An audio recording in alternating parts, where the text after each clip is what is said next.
Live. Everywhere.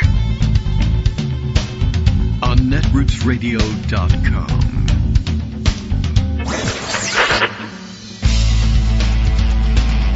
David Waldman. Kagro. In the morning. Now, here's David Waldman. Hey, good morning, everybody. How you doing? It is Wednesday, November 27th, 2024. Time for another show. It is Wednesday of Thanksgiving week.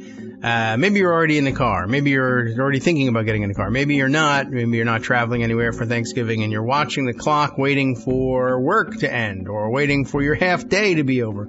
Or maybe you're up and cooking and getting ready and listening to the show. And okay, happy to be able to keep you company this year in the run-up to Thanksgiving. Still not entirely sure just what the hell we're going to do with the rest of the week, but it just seems like there's so much to catch up on and so much work with which I would be probably useless anyway, working on are underway in preparation for Thanksgiving that maybe the thing to do is to keep you company while you're peeling potatoes or cutting apples or basting turkeys or whatever you might be doing. Tofurkey. I don't know.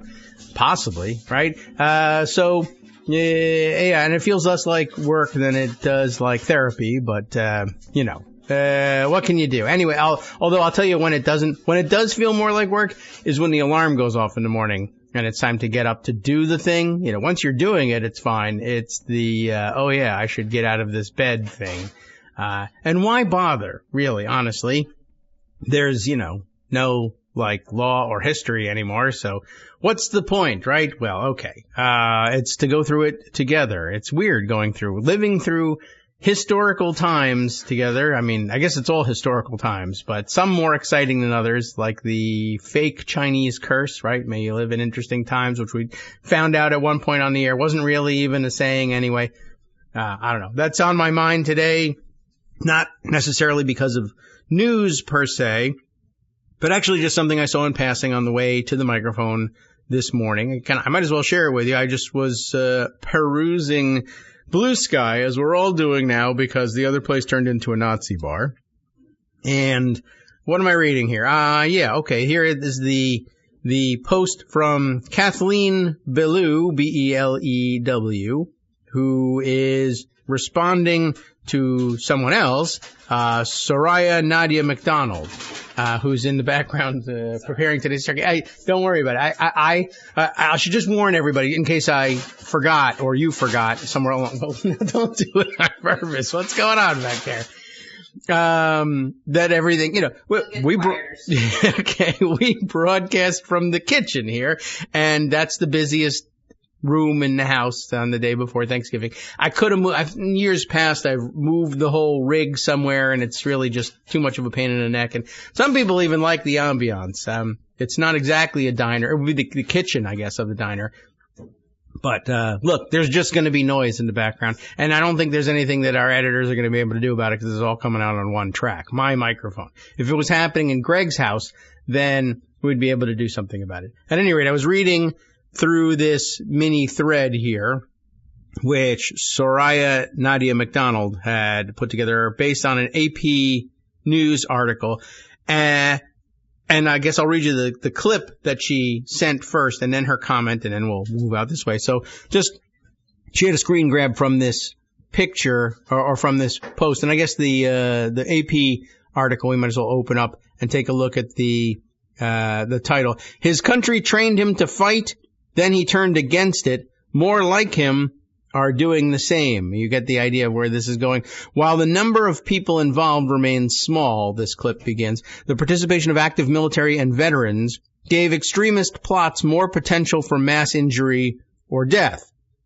According to data collected and analyzed by the National Consortium for the Study of Terrorism and Responses to Terrorism, that's something, but they made an acronym out of it, START, right? That is based at the University of Maryland. START researchers found that more than 80% of extremists with military backgrounds identified with the far right, anti-government, or white supremacist ideologies, with the rest split among far left, jihadist, and other motivations. Okay. Then a paragraph with a highlighted bit here that says, in the shadow of the January 6th attack on the Capitol, led in part by veterans and a closely contested presidential election, and here's the highlighted part, law enforcement officials have said that the threat from domestic violent extremists is one of the most persistent and pressing terror threats to the United States. However, despite the increasing participation in extremist activity by those with military experience, there is still no force-wide system to track it. And the AP learned that the Defense Department researchers developed a promising approach to detect and monitor extremism that the Pentagon has chosen not to use. And I guess we'll throw that all out there in light of the fact that Pete Hegseth, the tattooed man, is up for defense secretary at this point, and of course engaging in all the extremist rhetoric you could possibly be hoping for if you were an extremist rhetoric fan, for instance. The clip goes on. There's a little bit more here. As part of its investigation, the AP vetted and added to the data and analyses provided by START and collected thousands of pages of records and hours of audio and video recordings through public records requests. Free of scrutiny in Mount Olive, I guess they're continuing on with the story of someone that they were telling here, Arthur, presumably not the beloved children's character, but rather the surname of some extremist or another who's preparing for a fight against the government. Arthur stockpiled weapons, some with the serial numbers scratched off to make them untraceable. He trained a pack of Doberman pinschers as guard dogs. He rigged his old farmhouse where he lived with his wife, their 3 kids, and 2 children from her previous marriage, with improvised explosives, including a bomb hidden on the front porch and wired to a switch inside. So in case the cops, I guess, ever come knocking, he can blow up his front porch. Or if his dogs and grandmother is outside and he gets angry. Whatever it is. Well, anyway, that was the clip that Sonia grabbed from the AP story. And then it was the comment of Kathleen Ballou that set me thinking. She just thanked her. Thanks for sharing this, and the link to the document in the thread. Yes, this is critical. The Oklahoma City bombing, she invokes here. The Oklahoma City bombing is comparable in American history only to Pearl Harbor and 9/11, and hardly anybody remembers it as what it was, an act of domestic terrorism by the white power movement. And a good observation and quite true. And it does feel, it's interesting living contemporaneously in these times.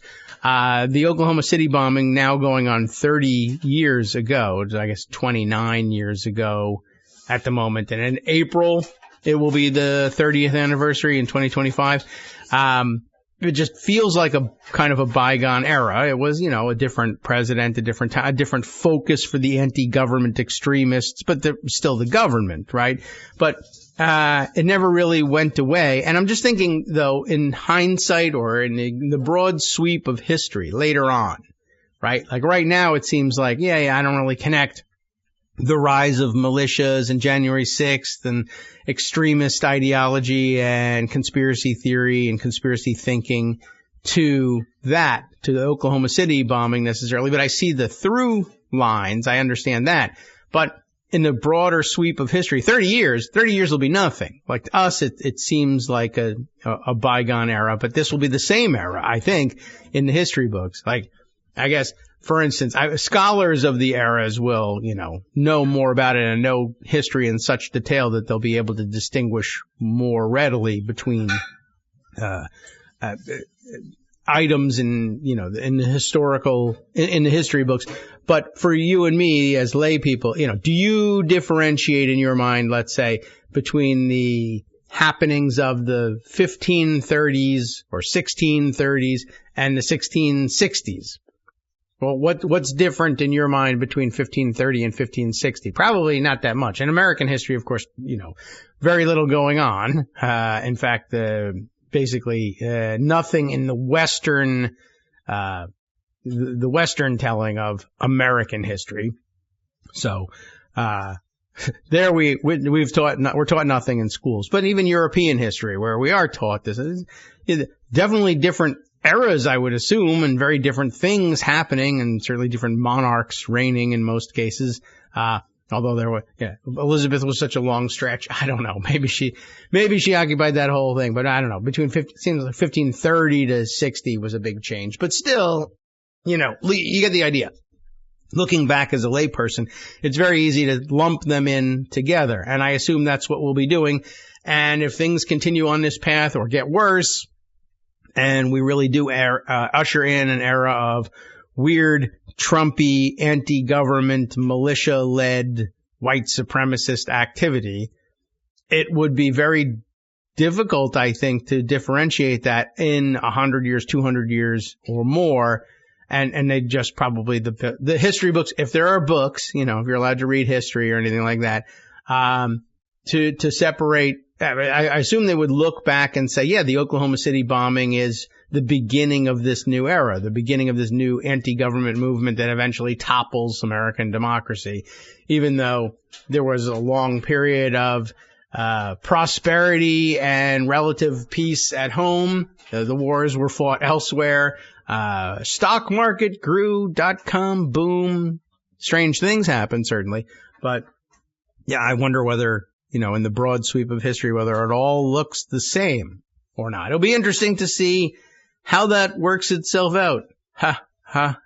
Anyway, that was, I don't know, that struck me this morning on my way to the microphone. I thought I would share it with you. It's not news per se, although maybe that AP article is, and we ought to keep track of it. But now I realize, okay, I need to mark this and put it in pocket so I can find it later and share it with you, and you can make your way through the thread and read the conclusions there and read the article that's linked from the AP and see if we can't synthesize something slightly different from that over the next couple of days. All right, time to jump back to other things. You know what? This might be a good opportunity. I don't know. It's always weird. How do you work this stuff in? But I have got a couple of additional Patreon sponsors who I ought to be thanking. I guess Thanksgiving Day would be a good one for that. But what if I don't make it onto the air? Or what if I forget tomorrow? But Thanksgiving is in the air. And so we'll use it to greet our most brand newest, I guess, member here via Patreon, Stacy Cox, who just became a Patreon supporting member at 2 a.m. from where I hope you're in Hawaii or China or something, and we're enjoying a normal day. Or it wasn't just insomnia, Stacy, that drove you to it, but we appreciate it one way or the other. And, I guess I just hope you're in Hawaii, because Hawaii would be a fantastic place to be, and you deserve it. And so do Larry Handlin and, Seneca Menard.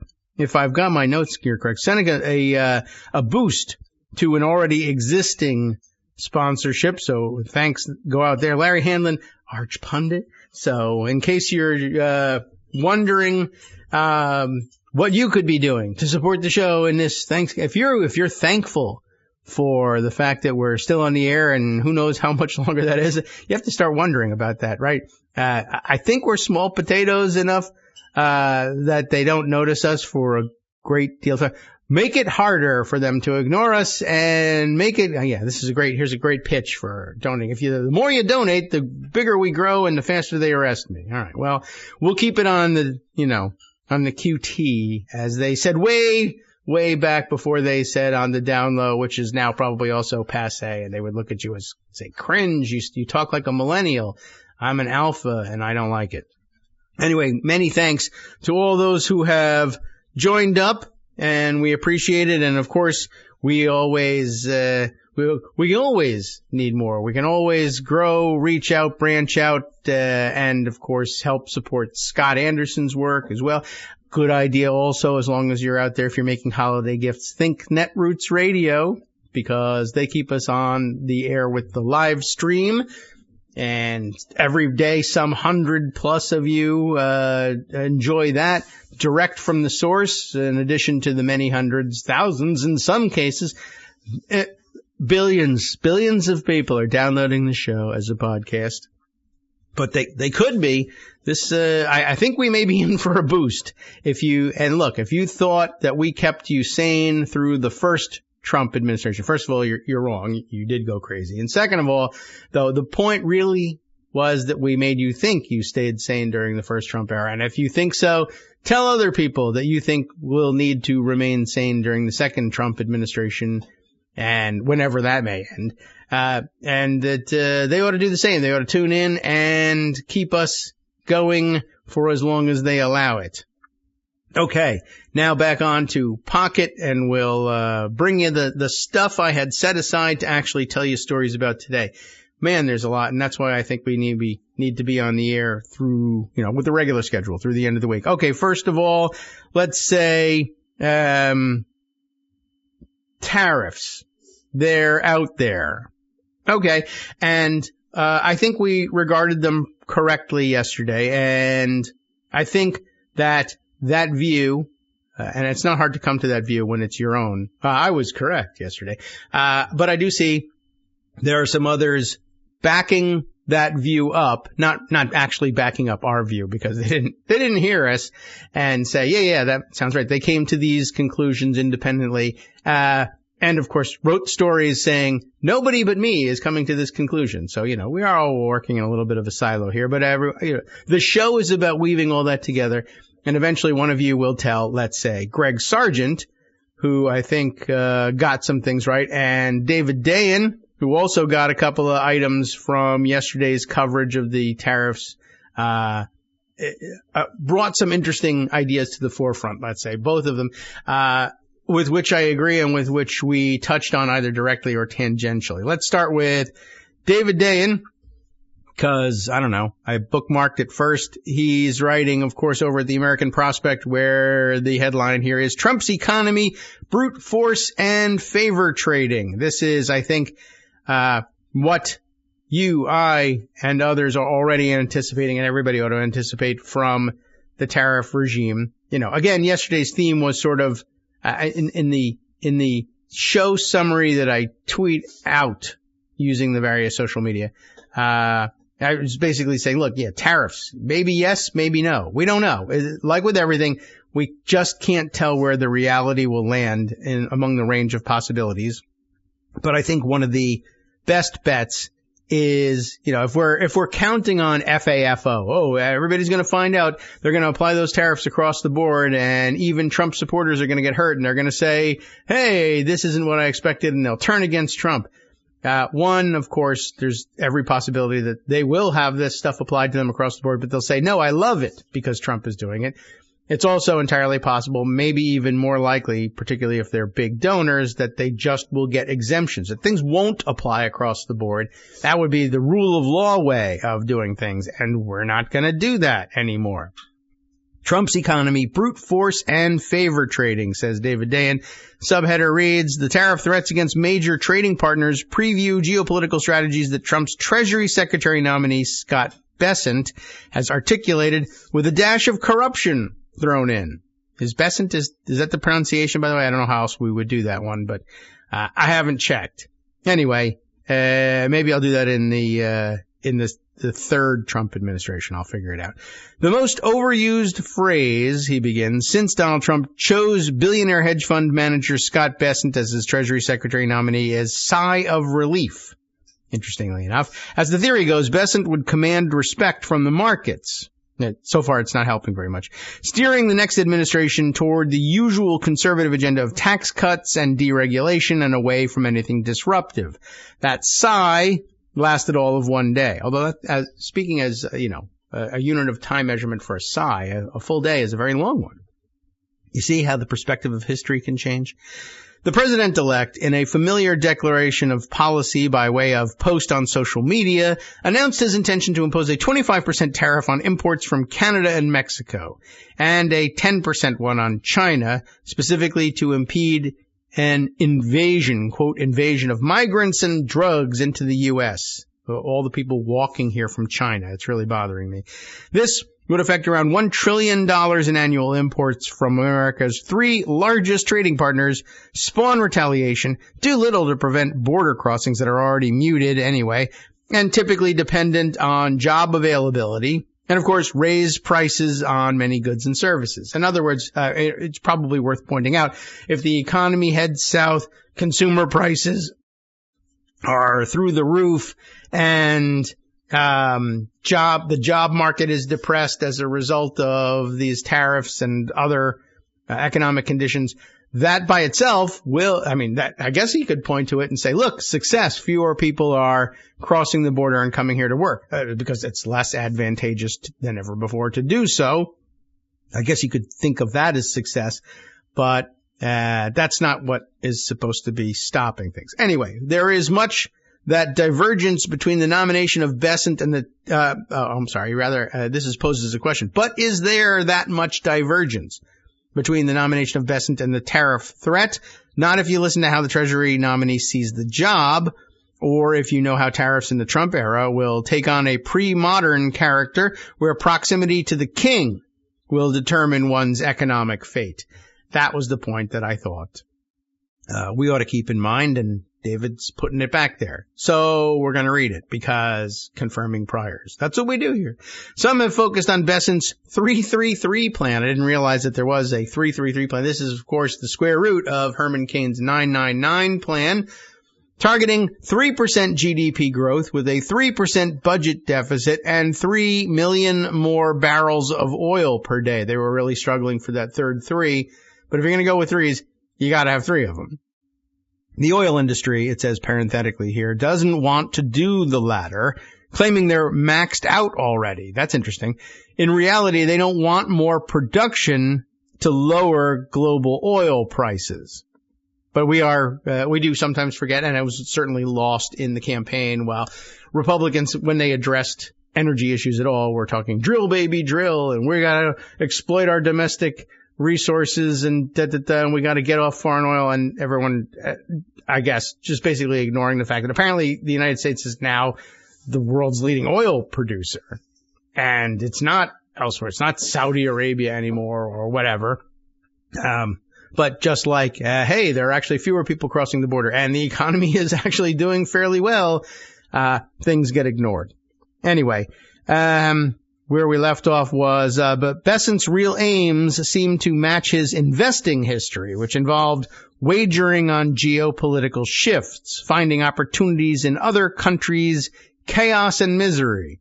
And I guess if you run out of other countries with chaos and misery, although it seems like an endless supply, you could always make it domestically and save on shipping costs. He has laid out a Trumpian strategy of using threats as the first salvo in negotiations. This interview, and it's linked there, conducted a few months ago, is a good window into his mindset. Here's a quote from it. I think we established criteria. You can call it green, yellow, red. Bessent said that's 3 also.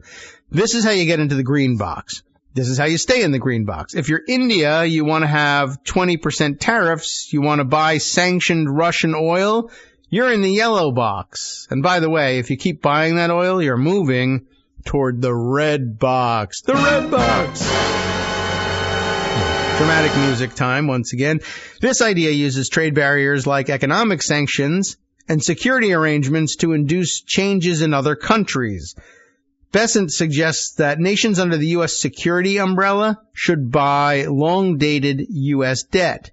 Chinese tariffs, Bessent says, should encourage the country to change its export-led strategy and base its economy more on internal consumption. It's a cockeyed version of friend-shoring, the Biden administration theory of increasing trade ties with allies. Only under the Bessent-Trump plan, it takes on a menacing form. Countries must play ball or get whacked. This actually reveals some continuity between Trump and his predecessors. He believes in American hegemony, and his trade policies are subservient to geopolitical goals, to keeping the world in line under the hegemon. You'll notice that workers don't really enter into this equation. Monday night's announcement puts our biggest trading partners in the red box, giving them the option to move out if they stop migrant and narcotic flows. This has happened before. A proposed tariff on Mexico in 2019, Trump era, of course, was canceled at the last minute, as many things were, after Republican senators threatened to block it. This time there are far fewer checks on Trump's power in the GOP. One wonders what Canada is doing in this conversation. Over 81% of border crossings in the last 5 years have been over the U.S.-Mexico border. Though Canadian border crossings rose this summer, such encounters are responsible for at most 3% of the total. The numbers have plunged this fall, and there's more concern about migration in the other direction, with immigrants fearing immigration in the other direction, with immigrants fearing persecution in the U.S. fleeing north. Canada is a net exporter of fentanyl, believe it or not, but not primarily to the U.S. And just this month, Canadian authorities seized the largest drug lab in the country. But also parenthetically here, most of the precursor chemicals come from China, so maybe that makes some sense of things. Although, I don't know, still the most sensible explanation yet is Trump is angry that Melania has a crush on Justin Trudeau. The likely reason for Canada's inclusion is the U.S.-Mexico-Canada Free Trade Agreement, or USMCA, the rewrite of NAFTA, and I like it to be a pronounceable acronym rather than USMCA initials. But the rewrite of NAFTA that Trump signed during his first term, with a Sharpie, no doubt, the USMCA would appear at first glance to nullify additional tariffs, but a national security exception could allow Trump to impose them through using the International Economic Emergency Powers Act during a proclaimed national emergency. Clearly, Trump will call the border crisis that emergency, not only for the purpose of mass deportation, but to give a boost to his tariff threat. There is a review clause in the USMCA set for July of 2026. Trump is signaling that negotiations will start early. That's something Canada appears to want as well. Okay, so I guess we're doing them a big favor there. Probably not. Officials there have decried Mexico for its deepening economic relationship with China. The two countries have doubled trade in goods since 2010, and Canada and the U.S. warned that China could pass goods like automobiles through Mexico under the free trade agreement. Okay, that's a legit concern. We'll get back to more of those concerns and lay out the rest of David Dayen's argument and then move on to Greg Sargent's and then round up more news after this. Hi, I'm Scott Anderson, the guy that writes the daily summary for this show, Kagro in the Morning. Thank you to everyone that supports this show. Many of you send donations through PayPal, Patreon, Square Cash, Radio Public, and so on. Some of you write your own essays and send them in, or read articles with your own commentary. We appreciate it. Now, some of you are listening to this and thinking, I'd like to help, but isn't there something I could do that wouldn't require money or effort? Why, yes, there is. You can just like us. On Daily Kos, they call it the recommend button. YouTube has a thumbs up. There are hearts and likes and love buttons. Tap our love button. Tap our love button every day. Share our shows and summaries on Facebook and Twitter, YouTube and iTunes, Stitcher and Amazon. Most of these places allow you to write a review, so a sentence or two would be great. Recommend us to social media, or tell your friends to listen to the show. You aren't just helping us, you're helping them find their new favorite thing to listen to. You could change the world. So thank you in advance from me and everybody else in the world.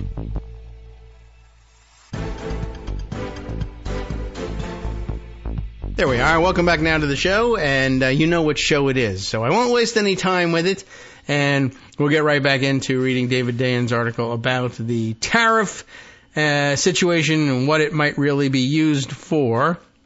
But we were just talking about how the Treasury Secretary nominee Bessent has this sort of simple rubric of countries being in the green, yellow, or red box in terms of trade and foreign policy, and it all gets mashed together.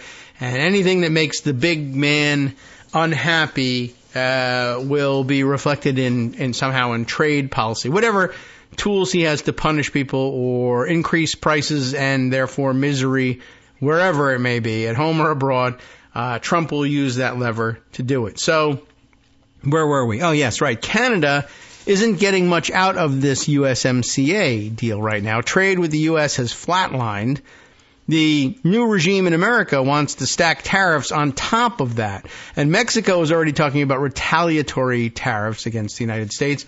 But just a reminder, just before the break, we were talking about the increase in trade between China and Mexico.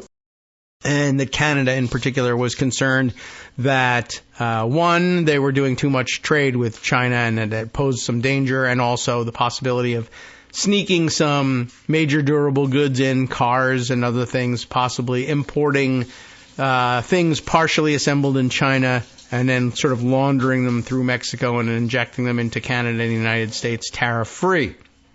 Not anymore, though. So where were we? Right. Canada isn't getting much out of things, and America wants to impose its own tariffs. Mexico already talking about retaliating. It feels like free trade in North America is dead. But Mexico's economy runs on exporting to the U.S., and Canada is deeply integrated as well, trading hundreds of billions of dollars worth of fossil fuels, auto parts, lumber, and much else.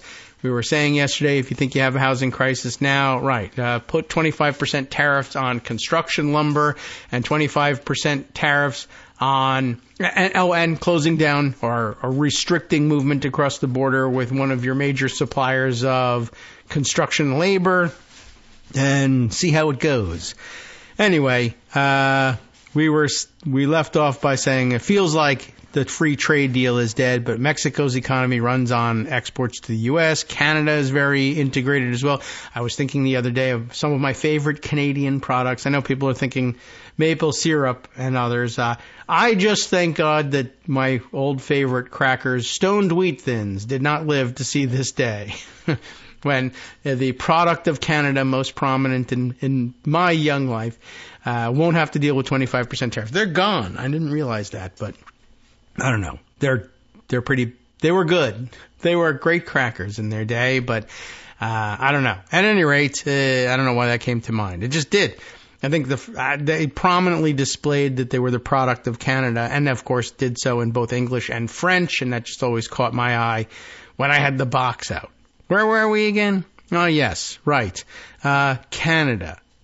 And they, both Canada and Mexico, will want to escape that red box, offering whatever concessions are necessary. Maybe a cosmetic announcement to shutter the border, for example. This is another Trumpian technique. Manufacture a crisis, claim, I guess, to defuse it, and then lap up praise for the averted disaster.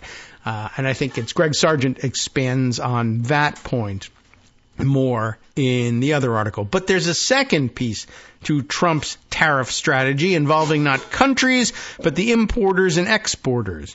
This is going to be one of the biggest locations of corruption and cronyism, just cronyism, not cronyism, but that's when you share Corona Extra with your friend, cronyism. In Trump's second term, it already was actually in the first, and I'm talking about tariff waivers. I think we all presupposed that was coming. Well, we did, but of course, selling the article online in social media means selling it under the headline of, no, you didn't. We're the only ones who saw it. Nobody's talking about this, or don't overlook this, or this is an important point that most people aren't talking about. Well, we're talking about it. So when we decide whether most people are doing it, we're biased towards ourselves. We feel like we are talking about it. New tariffs are clearly on the way, including more on China, leading companies relying on imports to scramble. Which reminds me of a story that I have hidden in pocket somewhere. And I'll interrupt this story maybe to bring it to you, because otherwise I'll forget, I'm pretty sure. But somewhere in here in pocket, although now I think it's maybe a bad idea because I'll have to scroll to find the thing, and it's an unsourced story, one of those third-hand things. I saw this on my friend's Facebook page, and it's a story about my friend telling a story about my neighbor's husband saying that sort of thing. But it was a good anecdote for illustrating some of this, where they're saying companies are scrambling.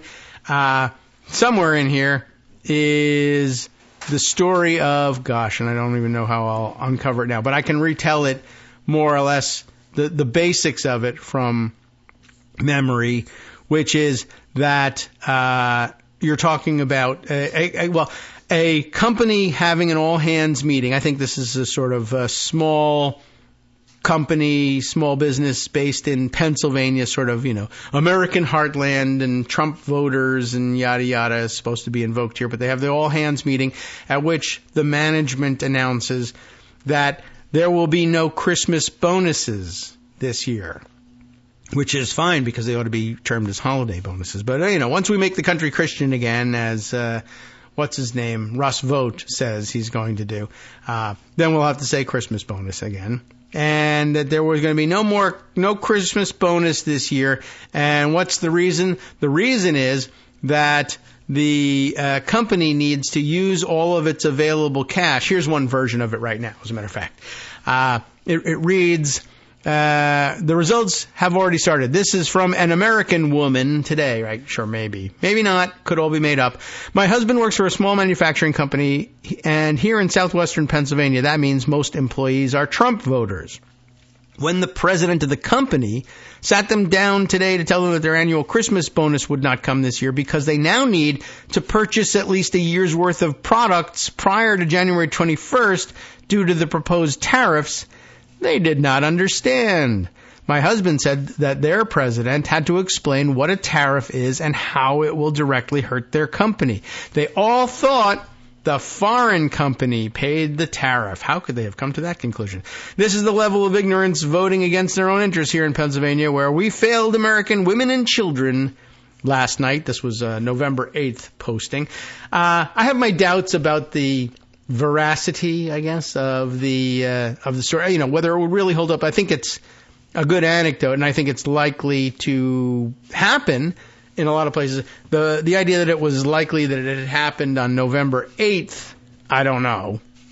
But, you know, they certainly talked about tariffs all the way through the campaign and even used larger numbers. So it's possible that people were anticipating it. Now they, of course, will be scrambling because they're starting to get specifics. But I thought it was an interesting story and a good version of it. And that's what David's talking about with companies scrambling right now. If your raw materials for whatever your business is come from abroad, and in all likelihood, if they do, they very well may come through Canada, Mexico, or China. One of the three of these countries probably handles your stuff. Your prices are going to go way up, and it may behoove you to invest in that material now.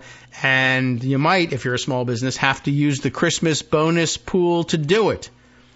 Anyway, so let's see. Back to the article, right? There's a second piece to Trump's tariff strategy, talking about tariff waivers. New tariffs are clearly on the way, including more on China, leading companies that rely on imports to scramble. During the first term, the companies requesting waivers from Trump's 2018 tariffs on China, the ones that made bigger donations to Republican causes, you'll never believe it, found themselves more able to avoid the levies, according to researchers from Lehigh University and elsewhere. And despite the fact that it was Lehigh University conducting the study, it does sound like they might have done it correctly. And it makes sense. Now, you know, I don't want to hold it against all researchers from Lehigh University, but the problem with researchers from Lehigh University is they are from Lehigh University. Right. What's the matter with Lehigh? They suck. That's the problem. Not really. Lehigh University, excellent educational institution. I can say this with the distance of some 30 years, not just from the Oklahoma City bombing, but from graduation from Lafayette College. Their chief rival, although I have never really understood the rivalry, it's just close proximity, I guess. But in case if you are aware, then if you went, then you know. But if you're aware of the rivalry, then you may not be aware that they played the 160th rendition, I guess, of Lafayette Lehigh football just this past Saturday. How do you play 160 games? Well, some of it is cheating. For a long time, they played 2 games a year together. So it's one of those things that worms its way into the books as not the oldest continuous football rivalry. That's, I don't know, somebody else.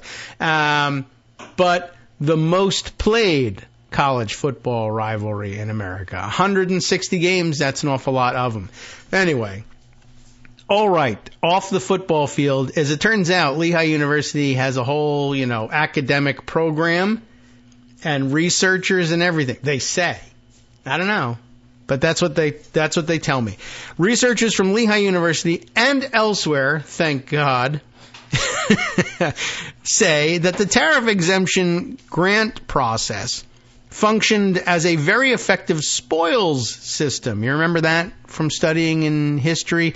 It was a very big corruption problem in the United States until they got rid of it because it was so absurdly corrupt and perverse. The spoils system. Well, this effectively is a spoils system, allowing the administration of the day to reward its political friends and punish its enemies, the authors wrote. And does anybody know about any administration more dedicated to that as in the modern era as openly their policy platform? There isn't one. It's just the Trump administration. The China tariffs, administered under Section 301 of the Trade Act of 1974, had a secret waiver process with no oversight from Congress or ability to appeal. Whose fault is that? Remember, it is in the Trade Act of 1974. Congress wrote that. Why they gave themselves no power on this, I just don't know. But it was happening at the height of one of the previous to Donald Trump, one of the most power-mad Republicans ever, who was turning the American democratic system on its head for political gain, if not personal gain. Remember, she only had a very simple cloth coat, good Republican cloth coat. But now, of course, it's personal greed that drives this stuff. It was a perfect conduit for Trump's preferred way of doing business, taking tribute from supplicants and rewarding them. Other tariffs in the Trump era, like on steel and aluminum, were conducted with outside oversight and did not show this pattern. One company made 40,000 waiver requests. Bibles somehow were given protection from tariffs on the theory that Bibles simply couldn't be produced in the United States, somehow ignoring the existence of the printing press since Gutenberg, and of course, huge demand for, or it is said there's huge demand for Bibles in the United States. We just can't manufacture them. People won't take jobs printing Bibles. It's too dirty and disgusting. I don't know what the problem is. Bigger businesses with more ability to engage in the pay-to-play process got better treatment. Your tariff exemption depended on the quality of your lobbyists and the value of your donations to Republicans above anything else. There has already been a flurry of activity from companies wanting to position themselves for new waivers. Businesses donated $425 million to Republicans in the past election cycle, preparing for exactly this moment. More tariffs, as Paul Krugman notes, equals more opportunity for tariff waivers, and therefore more opportunity to buy the king's love. When Ken Griffin, of all people, expresses publicly that tariffs can lead to crony capitalism, I think it's clear what's coming. But it goes beyond tariffs. Agribusiness will lobby to protect their low-paid migrant workers from deportation, and seek more money from a New Deal-era program to flat-out compensate farmers hurt by trade wars. Trump already did that in his first term, right? Defense contractors will lobby to shield their fat profits from the new government efficiency monitors. And, by the way, the new government efficiency monitors will also be defense contractors, in case you thought that loophole wasn't going to happen. Health companies will lobby to stop Robert F. Kennedy Jr. from, quote, going wild on their little corner of the sector. Big tech will lobby to diffuse threats to their mergers. Television networks and their top personalities will lobby to avoid seizure of licenses or freezing of access. All possibly true. By the way, I think probably the thing that might actually end up keeping us, I guess, safe from Robert F. Kennedy Jr. himself is that I think he will find himself frustrated and appalled at the waivers that are given out. I think he thinks that his whole program relies on being able to do things across the board and applied to everyone, and he'll find his authority yanked out from under him, and he'll walk and resign, and they'll just get somebody who will do other crazy stuff instead. I don't think it's going to be a qualitative change, but at least we'll be rid of him fairly quickly, I would guess. Anyway, these benefits, he continues, will be delivered unevenly based on who knows who, what part of the country you live in, how friendly you are with the right person, etc. Washington will be subject to a version of what is known as the Cantillon effect? Cantillon. If you are closer to power, is there a definition here? There's this a long article that I can't just the Cantillon effect, why Wall Street gets a bailout and you don't. Well, it's a lengthy article, but I guess it's named after the economist who described it. Well, I guess you would call him an economist now, but he was described then in the 18th century as a French banker and philosopher. Now, if you take an 18th century banker / philosopher, I think you're talking about an economist. Richard Cantillon, who benefits, this is his theory, who benefits when the state prints money. Okay, well, all right, we won't get into that at this moment, but that's the origin of the Cantillon effect. The closer you are, if you are closer to power, you will have better success in your business. Another way to describe it is oligarchy.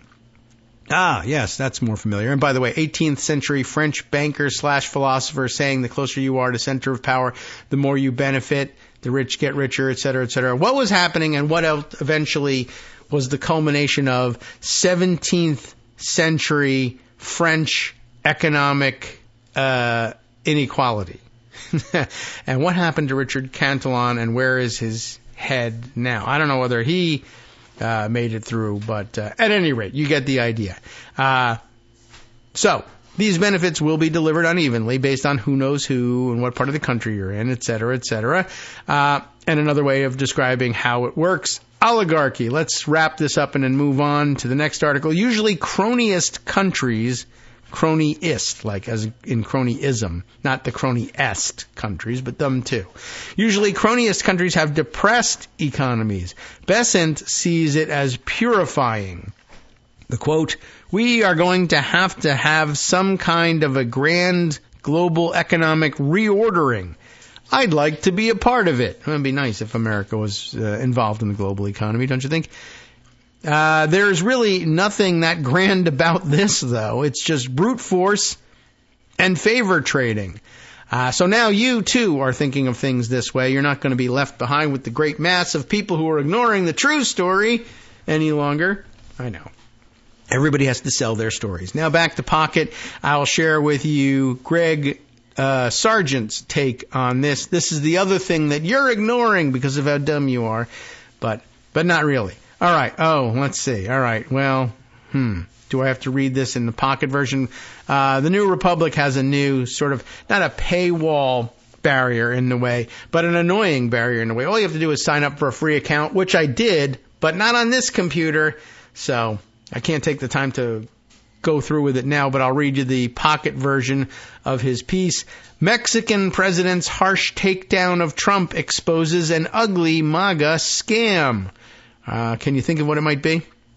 Donald Trump's angry threats to impose 25% tariffs on all U.S. imports from Mexico, delivered Monday via the cautious diplomatic language of a Truth Social rant, is widely being depicted as a bluff.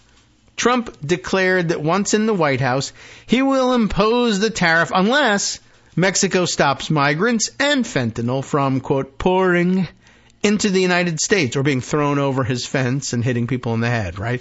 Seen as a feint, the tactic could theoretically get Mexico to halt the migrant flow, or lessen it perhaps, allowing Trump to pull back on tariffs later while boasting that on the border he has already bent Mexico to his will. But amid all this parsing of Trump's intentions, a crucial fact about the new move is getting lost. At the center of it is a lie. Oh no, not a lie. This lie is hiding in plain sight. It's the underlying suggestion that Mexico is not doing anything to stop migrants from coming, and that Trump's threat of tariffs is needed to change that. Here we're getting an early glimpse of how he will deceive voters about some of his most potentially destructive designs on tariffs and immigration alike. All this is laid bare by the sharp response to Trump's threat that the new Mexican president, Claudia Sheinbaum, issued Tuesday. And I guess if we want to be better pronouncers, Claudia Sheinbaum, I guess. Her statement is getting attention for its barbed claim that American guns trafficked to Mexico are fueling the very crime and violence that there among the gangs supplying the U.S. markets with drugs. Interesting point. Tragically, It is in our country that, she means Mexico here, this is her quote, it is in our country that lives are lost to the violence resulting from meeting the drug demand in yours, Scheinbaum noted acidly.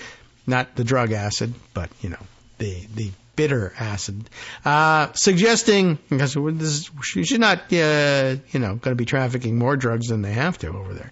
You get the idea. Tragically, it is in our country that lives are lost to the violence resulting from meeting the drug demand in yours, suggesting that the two countries' interrelated national challenges underscore the need for cross-border cooperation rather than Trumpian confrontation. That's a harsh indictment of Trump's whole worldview. But this dry bureaucratic bit also deserves note. The quote for this one, you may not be aware that Mexico has developed a comprehensive policy to assist migrants from different parts of the world who cross our territory en route to the southern border of the United States. As a result, and according to data from your country's Customs and Border Protection, encounters at the Mexico-United States border have decreased by 75%. Between December 2023 and November of 2024. What this polite and euphemistic language says is that Mexico is already acting extensively to thwart migrants who travel through that country, originating south of Mexico, so that they don't reach our own southern border. As Scheinbaum notes, this is partly why border apprehensions in the United States have dropped sharply of late. It's darkly amusing that Scheinbaum would cite U.S. statistics to make this point because Trump does not allow that the reality depicted by our own data even exists. During the fall campaign, Trump endlessly repeated the lie that our open border is getting obliterated by a world historical invasion, even as apprehensions plummeted and matched levels sometimes even seen during Trump's presidency. The latest numbers show that in November, apprehensions hit a new low under Biden and sank lower than some months under Trump. Those numbers are relatively low, partly thanks to Mexico. Adam Isaacson, who tracks migration for the human rights group Washington Office on Latin America, put together a chart using Mexican government data that illustrates the point. It shows that Mexican forces have been apprehending tens of thousands of migrants traveling to the U.S. through Mexico each month, and sometimes over 100,000.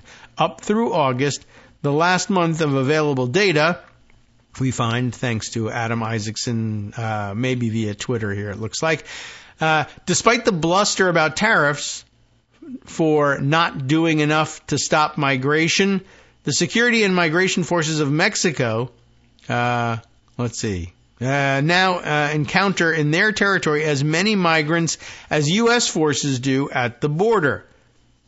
As Isaacson shows, another big thing keeping illegal border crossings down is Biden's CBP-1 app. I don't think I've heard much about this, but which allows migrants to make appointments to enter temporarily via various programs in an orderly and lawful manner. Oh.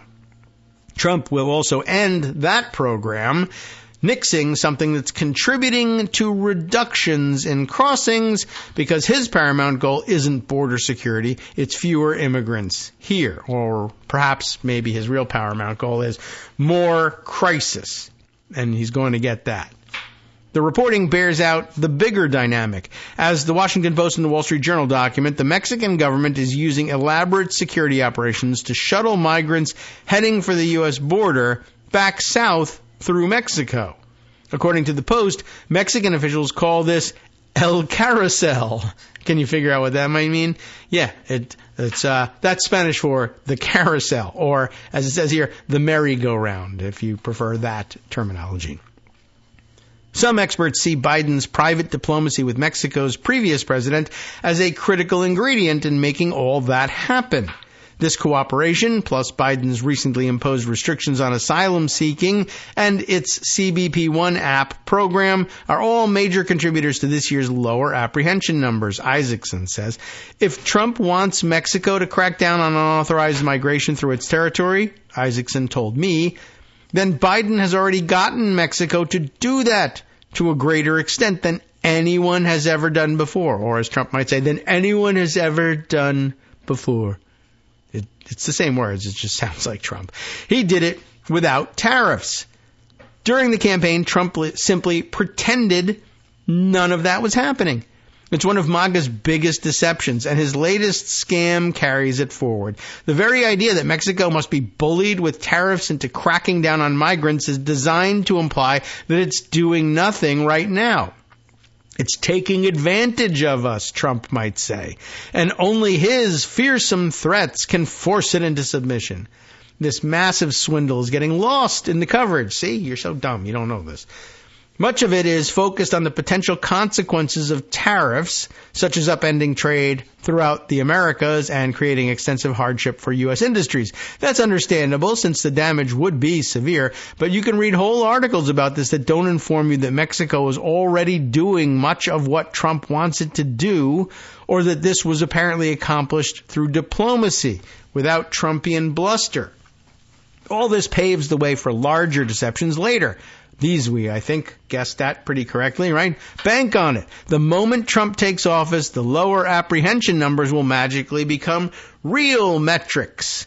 Fox News will start trumpeting them, and he'll start claiming the border has achieved pacification due to his strength. Indeed, Trump very well may credit his current threat of tariffs with, quote, forcing Mexico to make the lower numbers of border crossings a reality. It's deeply disturbing that Scheinbaum's statement, which appears partly directed at Americans, represents a far more faithful effort to inform us about the reality of the cross-border situation than anything offered by our own incoming president. It all suggests that we may not be prepared for the gale force agitprop that is about to hit us. And we made it to the conclusion of that article before the music started, which is fantastic, although I sometimes like reading through the end of it with the dramatic music playing in the background. But a good point here, and also something interesting as well. We were all very critical all the time of Trump as president, saying that he'd rather believe the foreign sources of information like Putin's Russia than our own government and intelligence sources. And now the shoe is on the other foot. We have to rely on the Mexican government for accurate information about migration. All right, welcome back now to the Kagro in the Morning Show here on Netroots Radio. Shoo, okay, we made it all the way through, and that was pretty interesting, and lots to be learned from it. Let's switch gears a little bit here and see what else I have. I'm going to remind myself of what else I had put aside here. Okay.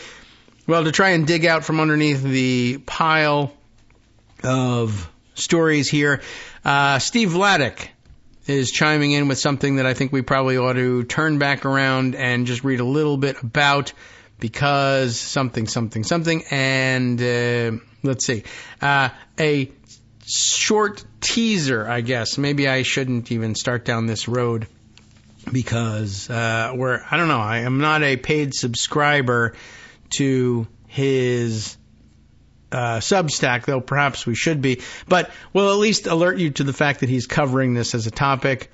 The president's prorogation power, as Trump continues to threaten to prorogue the U.S. Congress to make way for a recess during which he can make recess appointments and install people in his cabinet and elsewhere in the government without the advice and consent of the Senate.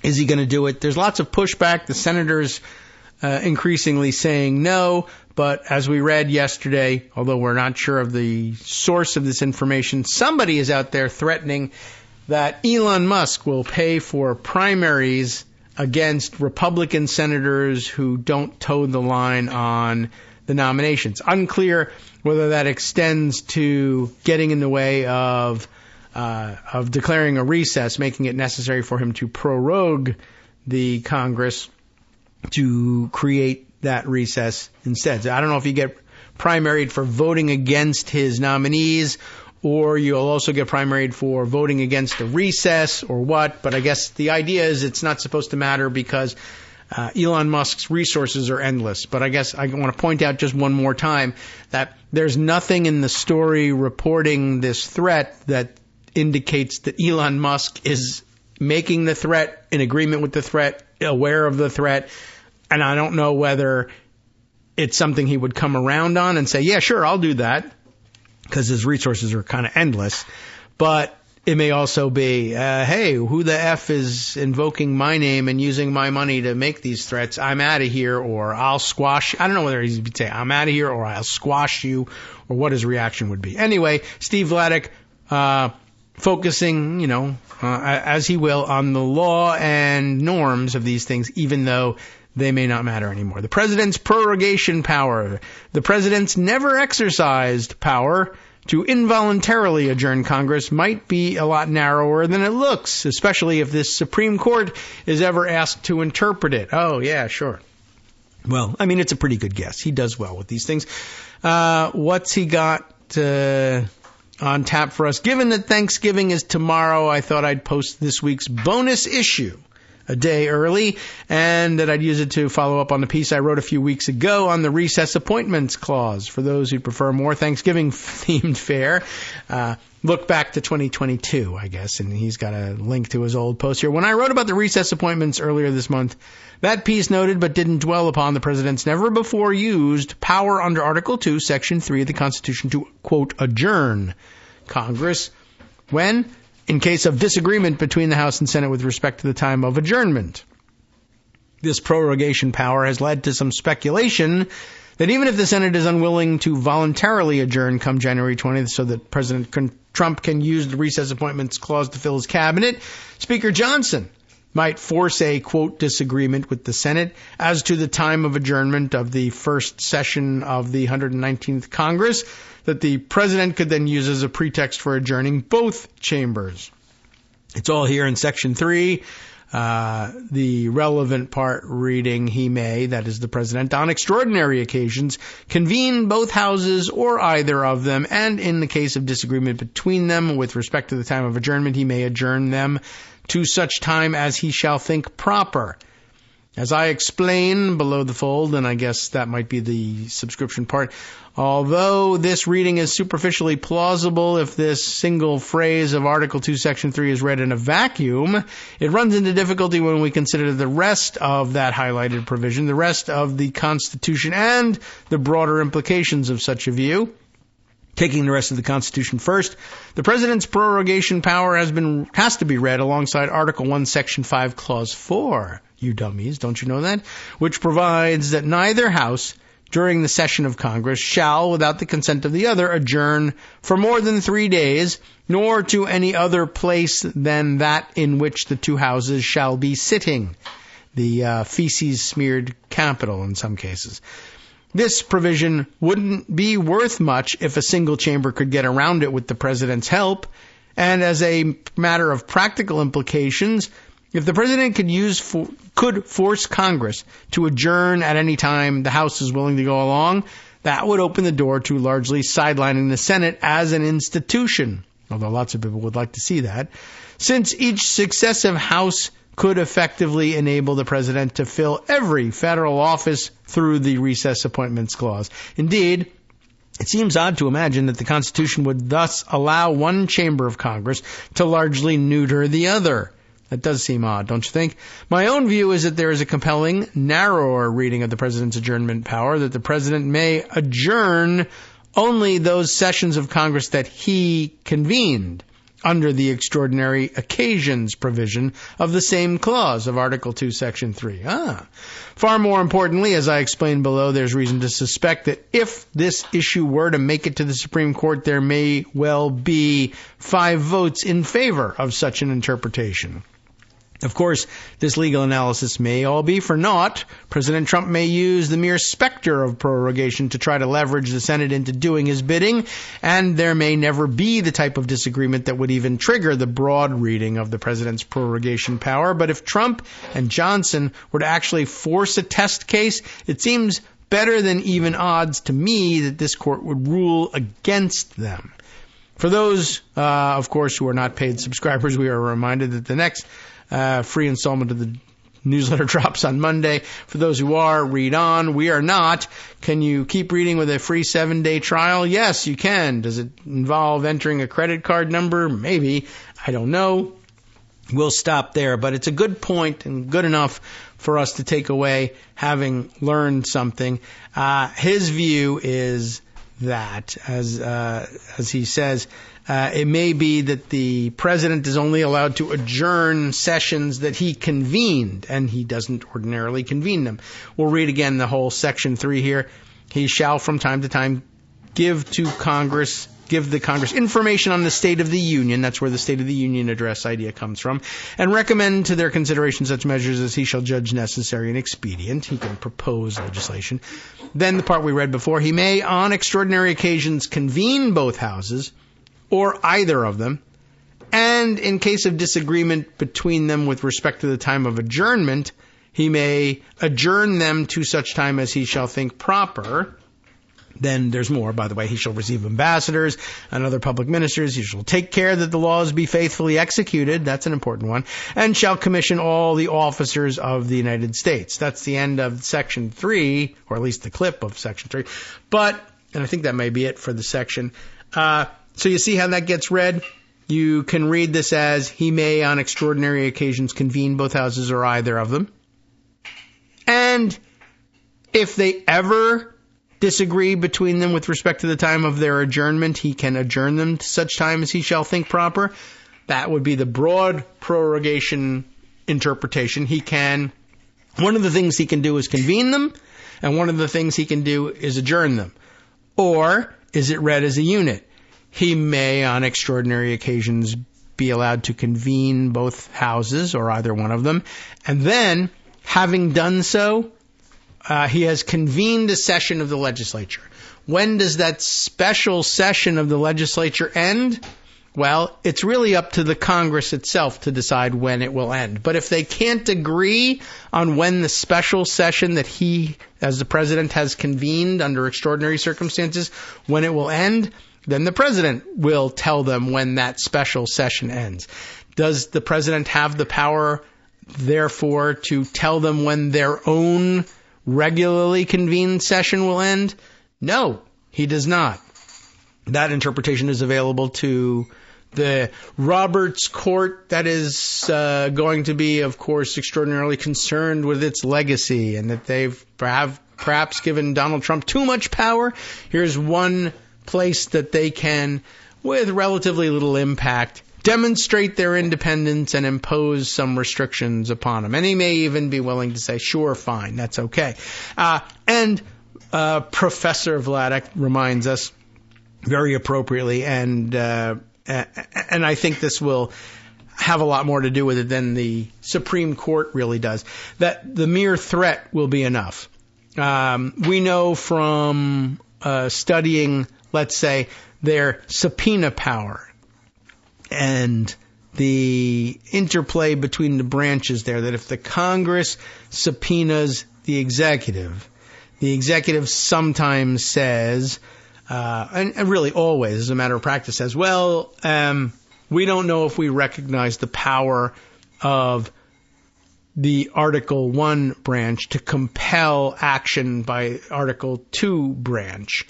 And the Article 3 branch says we also don't know whether we're comfortable with that, so we will very rarely, if ever, rule on that. Although occasionally they have stepped in of late, they have been asked to rule on things.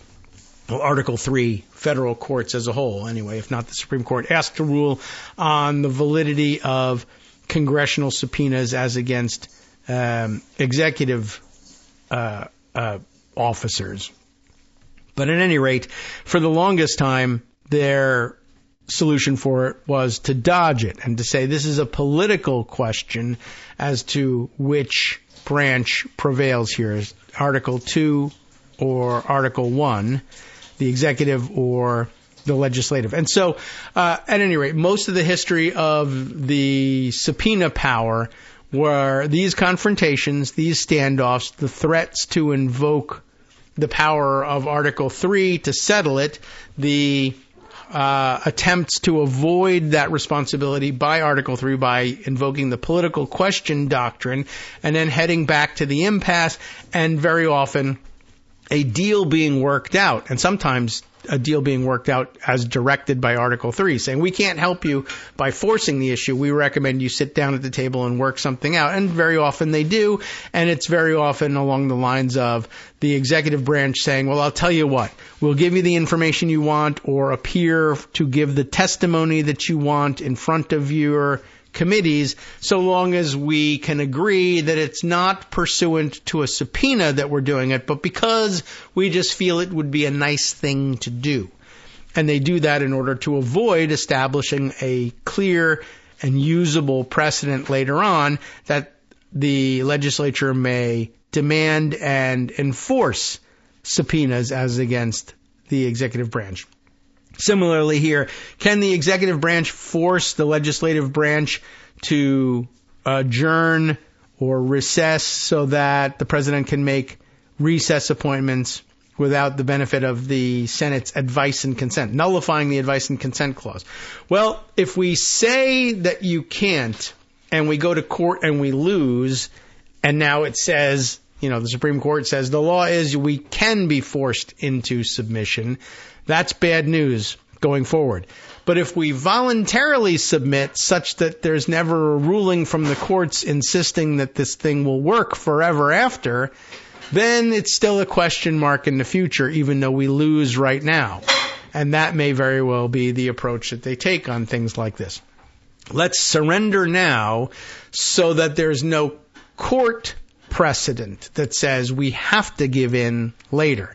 And we might possibly prevail if we ever have to go to court over it in the future, even though they'll point to this as precedent and say you've done it in the past. We'll say, but that's different. We did it, quote unquote, voluntarily, whereas you're asking us to do it pursuant to prorogation power, which is still untested, quote unquote untested anyway. So that's what he means by handling things that way rather than heading to court. So I forget exactly how he put it there, but maybe we should review it so that we can make things clear. Let's go back to the original here. Where was it he said that? Yes, right. This prorogation power has led some to speculate that even if the Senate is unwilling to voluntarily adjourn come January 20th so that President Trump can use recess appointments clauses, Speaker Johnson might force it into a disagreement. Right? So that's what he means by the idea of voluntarily. Why would you voluntarily surrender your prerogatives? And when all the Federalist Papers said the whole system was dependent, the whole separation of power system was dependent on nobody voluntarily submitting like that. The answer is to avoid getting a bad court precedent instead. Okay. So what other things have I to share with you? There are many. Which are most important and which can fit inside of the few minutes we have left. Okay. How about this one? A look back on something I wanted to include in yesterday's Boris Epstein roundup that I saw come through Blue Sky while we were in the middle of it, and I opened it and just never got back to it. Somebody pointing back to an earlier Politico story from when? 2017. By way of explaining the weird presence of Boris Epstein and reminding us of our history with him. It seems like he's been around since forever, but in some of the roundups we read yesterday, it sounded like he had only been in the inner circle of Trump's orbit since 2020 or so. And I feel like, no, it's been much longer. So maybe, was it some earlier, what earlier role did we forget in accepting the surmise that he had only been around since 2020 or so, and it was this one. Again, from Politico, July 10th, 2017, Sinclair Broadcasting. Sinclair increases must-run Boris Epstein segments. There's a picture of Boris with a little bit more hair than he has now. back in 2017, which is captioned, Boris Epstein was hired by Sinclair as chief political analyst in April after a short ride in the White House overseeing the choice of Trump surrogates for TV appearances. So he's definitely been around a little while longer. The Blue Sky post that I saw pointing to this article said, this is where we first heard of Boris Epstein. He was in charge of running the play where the Trump forces leveraged Sinclair Media's power to carry forward Trump administration propaganda, essentially. Hadass Gold was a reporter on this piece back from 2017. Let's read it. It's short. So even though it's from 2017, it's newsworthy now. Even while under fire for requiring its outlets to run conservative content, Sinclair Broadcast Group is increasing those must-run segments, so quote-unquote must-run segments. You were forced, you had to, mandatory, run these segments across its affiliates featuring former Trump White House official Boris Epstein to 9 times a week. 9 times? Yes, 9 times. I don't remember being forced to run Boris Epstein segments 9 times. Well, it's right here in front of me on the computer. That was confirmed back in 2017, so about way back when, 3 years prior to the, the emergence of Boris Epstein as a power center, as reported in the segments we read yesterday, we find this one. The move comes as the company is seeking to dramatically expand its holdings by purchasing Tribune Media for $3.9 billion, which would make it the largest local television operator in the country with more than 200 stations. And I wonder how much it would cost for Elon Musk to just buy them. I mean, there's no need to, but why not? Maybe they would be friendly and give him a good price. Although other people are saying maybe he'll buy liberal outlets and just turn them into conservative ones. I don't know. People are throwing his money around for him an awful lot. Let's see. Sinclair's usual, or rather unusual practice, I should say, of requiring all its stations to run reports dictated from the corporate offices has been flagged by critics of the Tribune acquisition and even become a subject of late-night TV ribbing by HBO's John Oliver. Should this Tribune acquisition go through, there are going to be even more good journalists having to see their hard work placed alongside terror desk nonsense, just as there will be more unsuspecting audience members who will get a heaping dose of Sinclair content, possibly without realizing that, Oliver said, referring to one of Sinclair's required segments, Terrorism Alert Desk. You should find out who owns your local station and bear that in mind as you watch. Epstein was hired by Sinclair as chief political analyst in April back in 2017 after a short ride in the White House overseeing the choice of Trump surrogates for TV appearances. Now on Sinclair, he's offering his own political commentary. His Bottom Line with Boris segments already air 3 times a week, but will now triple in frequency, featuring a mix of his political commentary as well as talkbacks with local stations and interviews with members of Congress. The segments will have a billboard, meaning that they're sponsored, but will not be sponsored content, a Sinclair spokesperson said. How that's supposed to work, I have no idea.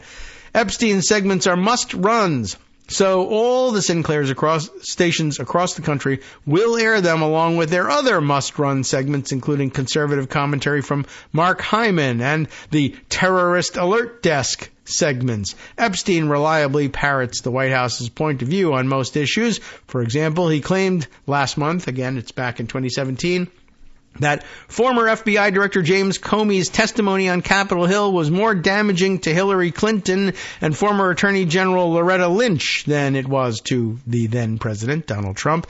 Contrary to widespread expectations, we actually learned much more about the President's opponents and his critics from Comey's testimony than about any issue involving the President himself, Epstein said.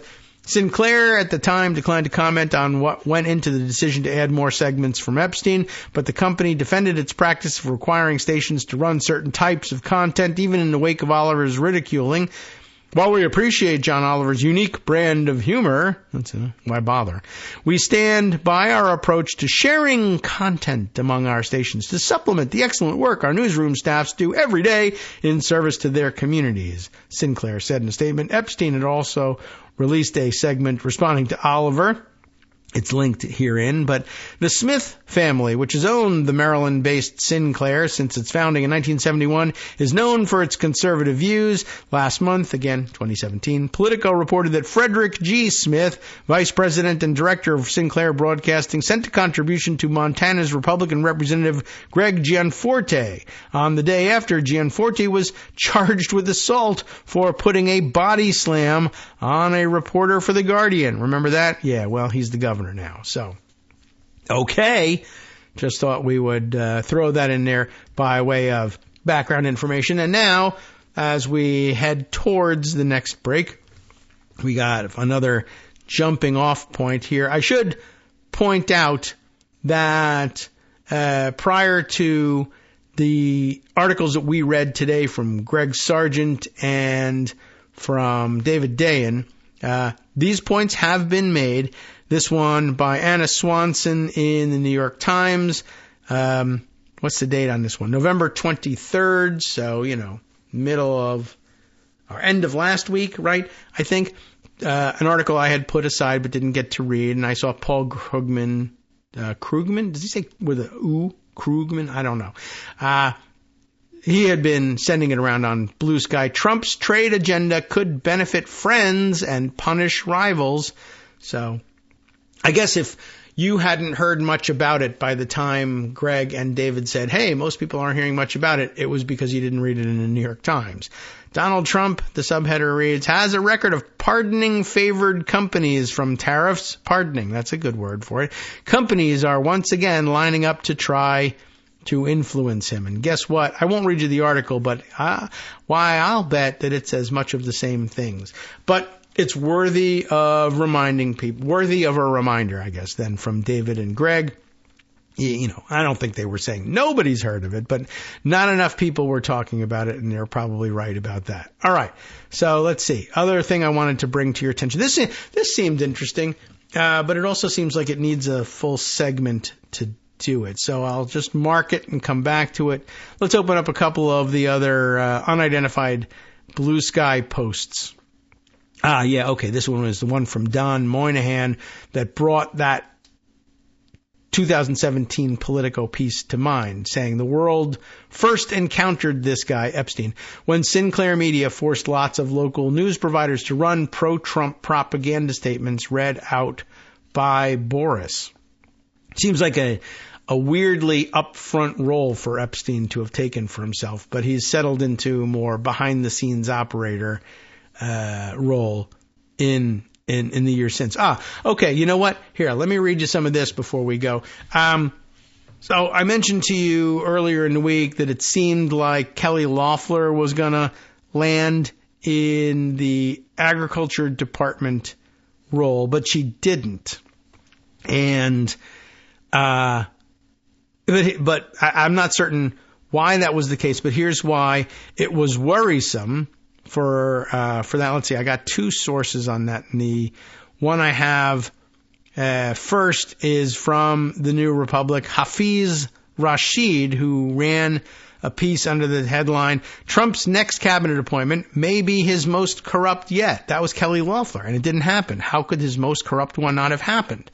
What was the charge, though? Donald Trump is expected to nominate former Senator Kelly Loeffler, likely in return for a very big favor.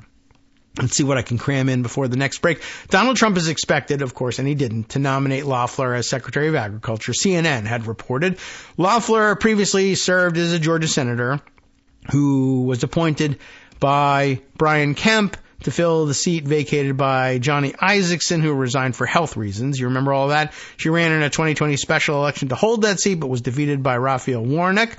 She was a staunch election denier, objecting to the certification of Biden's victory, but she later voted to certify the results after the Capitol insurrection. A former business executive, Loeffler was among Trump's top billionaire donors during his 2024 campaign.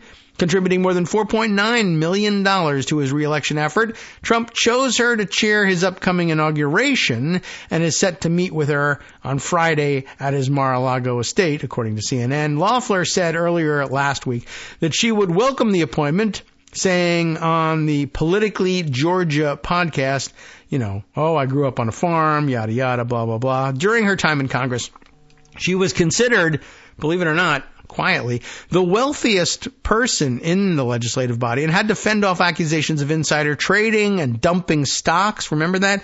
After receiving early briefings about the potential of the COVID-19 pandemic. Well, she's married to a former chairman of the New York Stock Exchange, Jeffrey Sprecher, and the two have an estimated combined net worth of more than $1 billion. So I guess congratulations to them, whatever. But Sprecher and Loeffler also have business ties to Trump.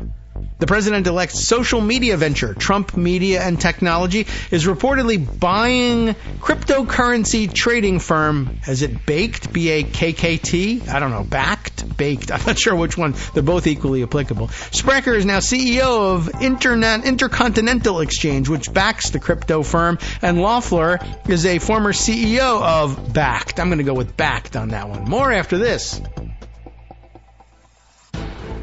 Hi, everybody. It's me, David Waldman. Yes, the same guy who interrupts you all the time. Interrupting you one more time just to tell you again, another reminder that your contributions are what keep this show on the air, and Patreon.com, Patreon.com, is still among the easiest ways to make the sustaining subscription donations that keep us afloat. Are you ready for the pep talk about how our Patreon campaign is still going strong and growing? Well, too bad. Yeah, the plain fact is we actually are headed in the wrong direction, and whereas we once had about 175 monthly patrons, we're now actually down below 150. Time to recruit some more. Not exactly the kind of news I wanted to share, but there it is.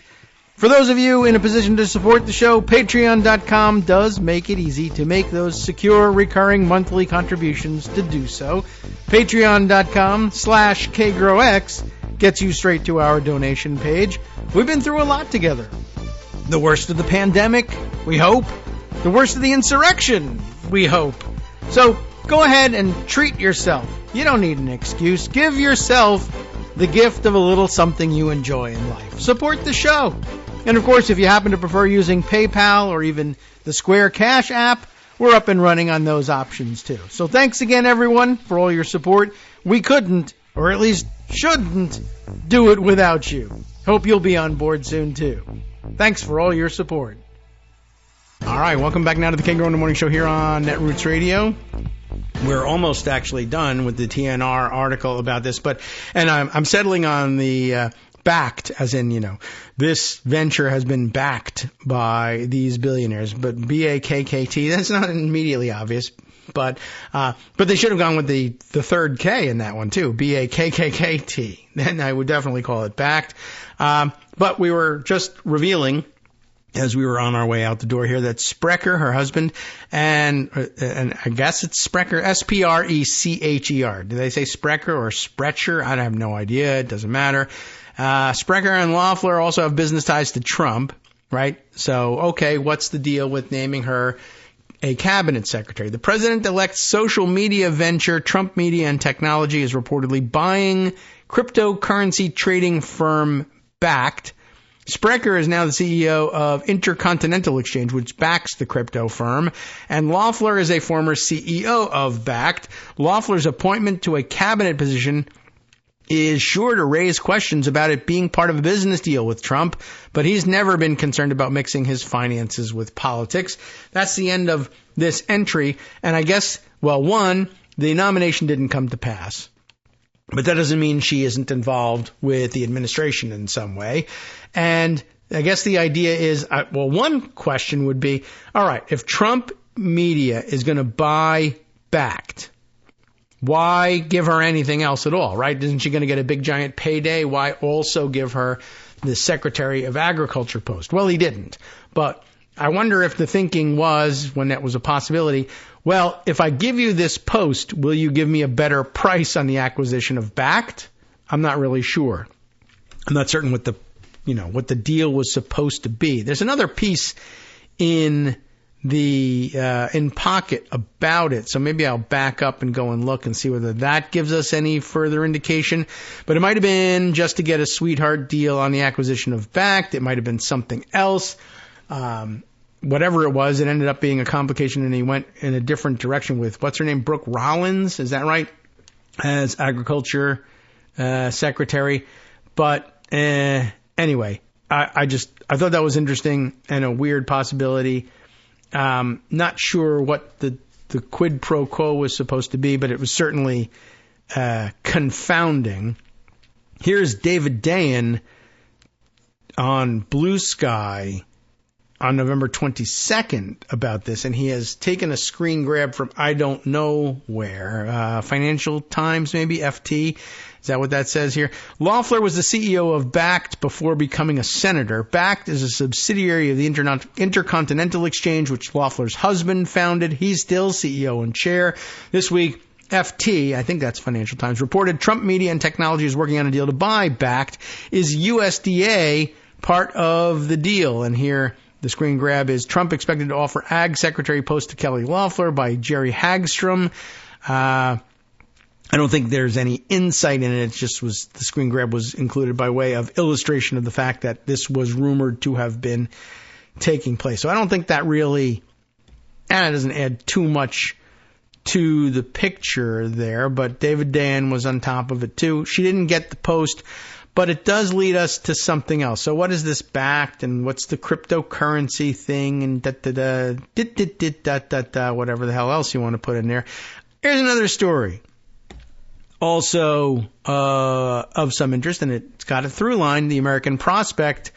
Once again, I think this is the second Prospect story we're reading today. Ryan Cooper, this time, writing a story entitled The Crypto Plot Against America's Gold Reserves.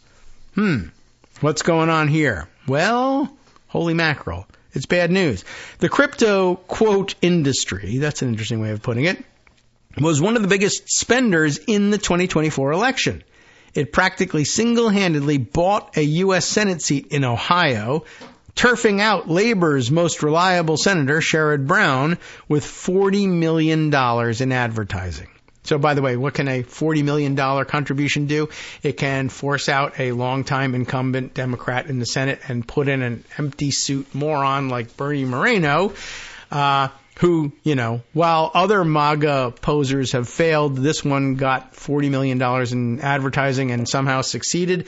So if you were wondering if they really could volunteer Elon Musk's money for him, and we were talking about the fact that, you know, if a guy's got $330 billion purportedly, even spending a huge amount of money, $5 billion of it, I mean, it would bankrupt Donald Trump to spend $5 billion on something. He hasn't got that.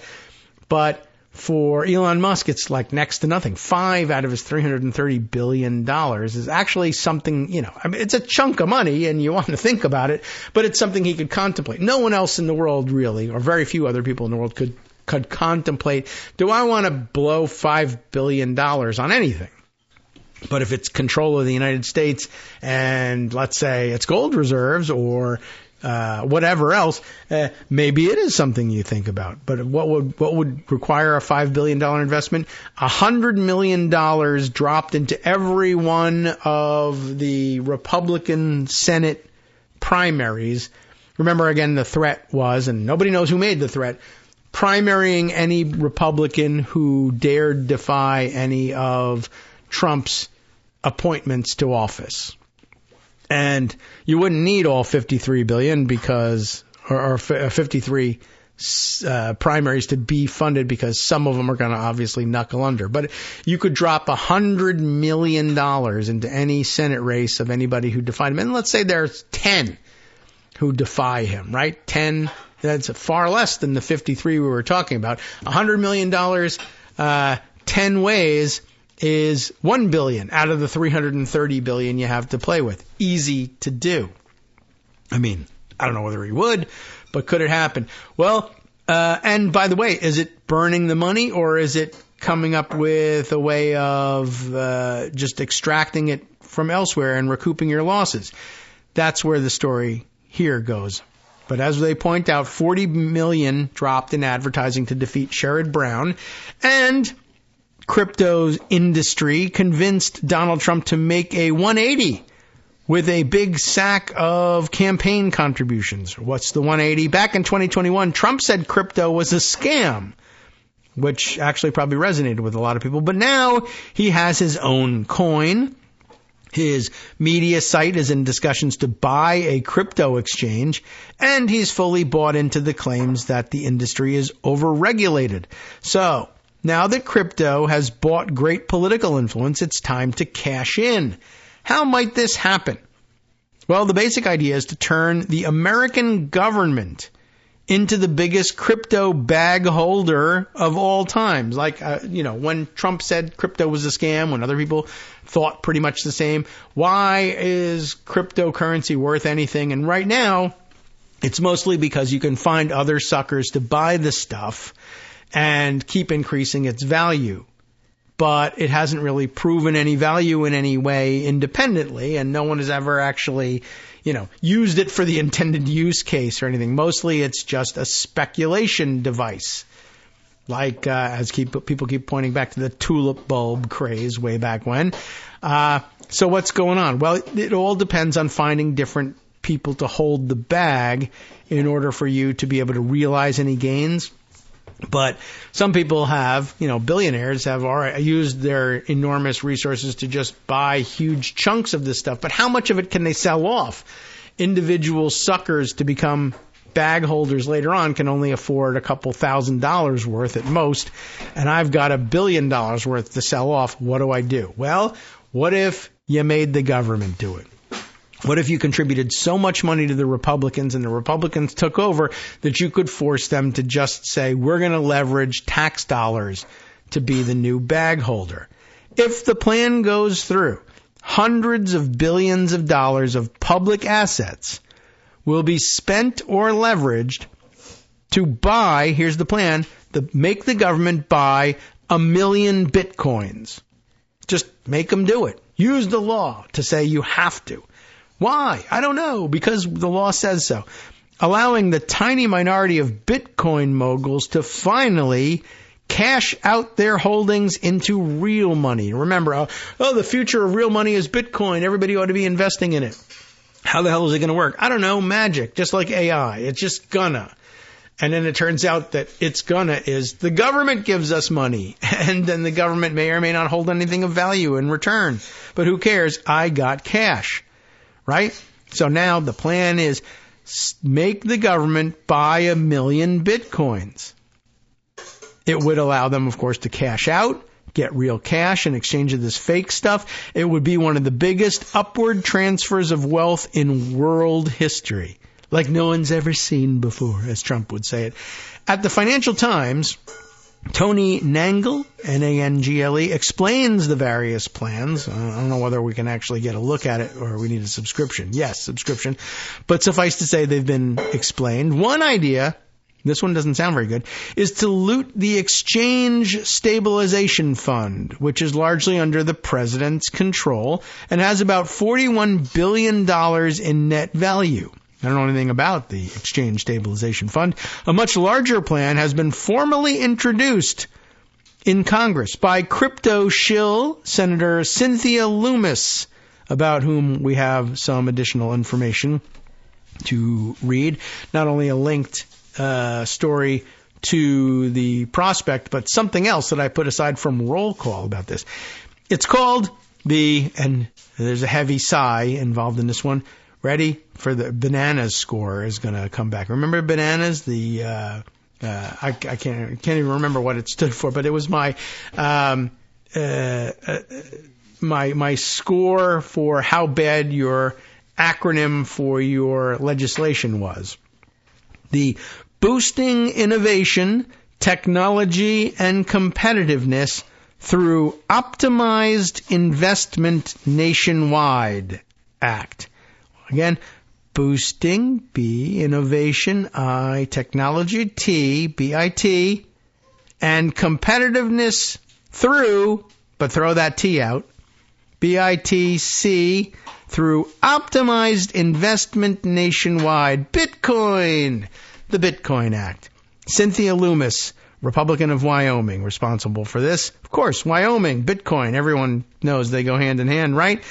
Well, it identifies several public assets that might be drained for this scheme. One idea is to reduce the capital reserve requirements at the Federal Reserve from $6.8 billion down to $2.4 billion. It does seem odd to reduce capital reserve requirements at this point when now there are private individuals who hold several hundred times a Federal Reserve capital reserve requirement deposit. Another is to skim off the Fed's $6 billion in annual money printing profits. What's going on here? But the biggest part of the program is to revalue America's gold reserves. That seems like it won't have any repercussions, right? The U.S. government maintains, as you know, a stockpile of about 261 million troy ounces of gold, or about 8.133 metric tons, in Fort Knox and other facilities. And, you know, I've joked all along that Trump will say, I'm commander-in-chief now. I want to close Fort Knox. I'm going to empty it out and move all the gold to Mar-a-Lago for safekeeping in the bathroom. Could he do it? I mean, I guess he could, but it does seem ridiculous. This seems somehow less ridiculous, believe it or not. Ready for this? Okay, so there's all this gold in Fort Knox and other facilities. This is valued by statute at $42.22 per ounce. Okay, or $11 billion in total. But the market price of gold at the time of this writing is $2,631 per ounce. That's more than 55 times as much, or a total of $688 billion. Even more than Elon Musk has. But, you know, Elon Musk has half the value of all the gold, the market value of all the gold in Fort Knox. That's worrisome. Senator Loomis proposes that the Treasury issue new gold certificates based on the market price, and to use the resulting cash, $677 billion at current prices, to do what? Help people? Feed people? Defend the country? Anything? No. What do you use it for? Buy bitcoins. Hey, I don't know if that's such a smart idea. Okay. In total, her bill would require that the government buy up to 200,000 bitcoins a year for 5 years until a, quote, strategic reserve of 1 million would be accumulated. And then what happens? Eventually you release the strategic reserve of non-existent things. Sure, great. This is revealing on several levels. The whole ideology of cryptocurrency is that it's supposed to be outside the alleged corruption of governments or the extant financial system. Instead of transactions taking place on platforms run by Wall Street and regulated by the DC swamp, fiercely independent crypto entrepreneurs would build new businesses doing something out in a fresh economic Wild West. So why on earth would buccaneering crypto people want the government scooping up 1 million bitcoins, or about 5% of all the bitcoins that exist? The reason is obvious. So that paper Bitcoin billionaires can cash out their holdings into real money without tanking the market. But I think they actually would still tank the market, but it doesn't matter. All they want is, oh no, this is the future of money, except I'll take the past for all of that money. Thank you very much. Just give me some of that, and we'll have it. The Bitcoin wealth is much more concentrated than dollar wealth, while the top 100th of households own about 30% of U.S. dollar wealth. The top 10,000th of Bitcoin wallet addresses hold about 27% of the coin. And because one entity can own more than one wallet, and wallets can be hard to identify, it's probably even more concentrated than that. As a result, the Bitcoin market is exceptionally illiquid. The last 24 hours saw, roughly, a piddling 660,000 transactions in Bitcoin, and something like 70% of Bitcoins have not moved in at least a year. That is made worse by how expensive and slow Bitcoin transactions are. Sounds like not the future of money, you would think, right? By way of comparison, Amazon, which has a similar market capitalization, has seen about 40 million daily trades of its stock over the last few days. So how many trades in Amazon stock is there daily? 40 million. How many trades in Bitcoin actually take place in a given day? About 660,000. That's a lot less. Bitcoin has a nominal market capitalization of $1.9 trillion, the number of extant coins times the market price. But at present, if these huge accounts were to cash out, the price would collapse. Crypto boosters themselves were worried that this would happen if the government were to sell off its comparatively tiny batch of 69,370 bitcoins, which it mostly owns as a result of the seizure of Ross Dread Pirate Roberts' that's his nickname, his online screen name, I guess, Dread Pirate Roberts, Ross Ulbricht's assets for attempted contract murder. Someone Trump wants to pardon, by the way. That's worth noting as well. So why does the government own 69,370 bitcoins? Didn't go out and buy them because it thought it was a good idea. It seized someone's assets, and now they own it. The fundamental value of Bitcoin is zero. Even by crypto standards, the coin is terrible. It is exceptionally annoying to acquire. Everything's jumped around here. Gotta find my way back to where we were. It is exceptionally annoying to acquire. Transactions are both extremely slow and cost hundreds of times more than a bank transfer. The coins are easy to lose forever, as has happened to perhaps 20% of all coins ever minted. Oh, wow. And making new ones is wasteful on a world historic scale. All the actual physical resources, important ones, that are also contributing to global warming that go into making the damn things. Cooling off the computers that, quote-unquote, mine this garbage is killing the planet. The only reason its price is so high is a speculative frenzy fueled by it being the first major cryptocurrency, Bitcoin, a fake aura of technological innovation, and a sort of cult around Bitcoin's mysterious creator, Satoshi Nakamoto. Therefore, for early Bitcoin adopters sitting on vast piles of purely speculative assets, there's a huge structural need to get new suckers into the market. For anyone concerned about the corrosive role of money in politics, think about what this means. The crypto industry spent something on the order of $100 million this election to install a government that will lure sacrificial lambs to a digital asset slaughterhouse and make a handful of big Bitcoin hoarders generationally wealthy in the exchange. In his masterpiece documentary on the crypto ecosystem, Dan Olson points out it is certainly not a coincidence that crypto-adjacent products like NFTs require you to buy cryptocurrency in order to participate. Every time an NFT is created, a new bag holder is minted. But the number of people who can be induced to pick up crypto to get a fake receipt, that is, an NFT, for a grotesque ape picture that you don't actually own is pretty limited. In any case, most NFT transactions take place on Ethereum because it's much easier to use. But no one has deeper pockets than the federal government. No need to directly pick the pockets of suckers looking for get-rich-quick schemes if you can pick everyone's pocket indirectly by looting a vast store of treasure held in trust for the American people. And why should there be any trust? Let's just violate that immediately. It's a logical endpoint for a technology whose sole meaningful use case is enabling criminal extortion and money laundering. Finally carrying out the bank robber's dream of draining the value in Fort Knox. Wow. What a scheme. Does it have, in fact, a champion in Congress? Yes, it does. And we might as well use the balance of today's show to discuss that. As was mentioned in the story, it's Cynthia Loomis. Here's Roll Call's reporting on what she's up to. How Cynthia Loomis, a rancher and grandmother, salt of the earth, etc.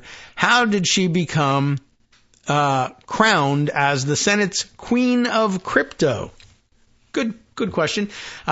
The subheader here is a quote from her. Spend dollars and save Bitcoin, the Wyoming Republican says. Let's get started because it's a long one, and we'll use it for the rest of the day here. Jim Saksa, S-A-K-S-A, is our author here. For Cynthia Loomis, the Senate's crypto queen, an owner of somewhere between $170,000 and $230,000 worth of Bitcoin, it all started with a hunch. Now, I'd like to have $230,000, but that doesn't make her, a major financial player or anything. You'd think it would be $230 million worth, but no. Not about blockchain's tech, it all started with a hunch. Not about blockchain's technology's still unproven promise to revolutionize finance or a hunch about Bitcoin's growth potential. What was the hunch? I was skeptical, said Loomis. The notion of having something of value on the internet that I could never get my hands on was foreign to me, as it would be to most people. No, it was a hunch about the young man sitting across her kitchen table in snowy Star Valley, Wyoming, just before Christmas in 2013. It wasn't his arguments that won Loomis over. It was how her daughter looked at him. It was pretty apparent at the time that my daughter and Will were pretty serious, she said, and so I thought, I want to make friends with this guy. He could be a member of our family. Loomis was right. Will is now her son-in-law, and he was, quote, extremely right about Bitcoin, she said. She bought one in 2013 and another two in 2014 for around $1,000 in total. Now it's a much more risky proposition to buy 3 Bitcoins, but okay, $1,000 in total. We could probably scrape that together and it'll make my daughter happy, right? On the day she spoke to CQ Roll Call last month, those 2 investments, or 3 coins, I guess, were worth about $128,000. Doesn't make her exactly the highest roller in the world, but there you have it. But the way Loomis tells it, the astronomical return on investment wasn't what converted her into a Bitcoin evangelist who wears her faith on her Twitter profile. She added laser eyes to her campaign's account's avatar last February and speaks in crypto's extremely online tongues. She'll say things like, I am a HODL, or I don't know whether you say hodler or just reverse the 2 letters and say holder just for the hell of it. HODLer, that is shorthand for the crypto community's exhortation to, quote, hold on for dear life. In other words, one of those people that holds it and never sells it, which is why there are 0 transactions in Bitcoin going on anywhere. And the biggest holders of this stuff need more suckers.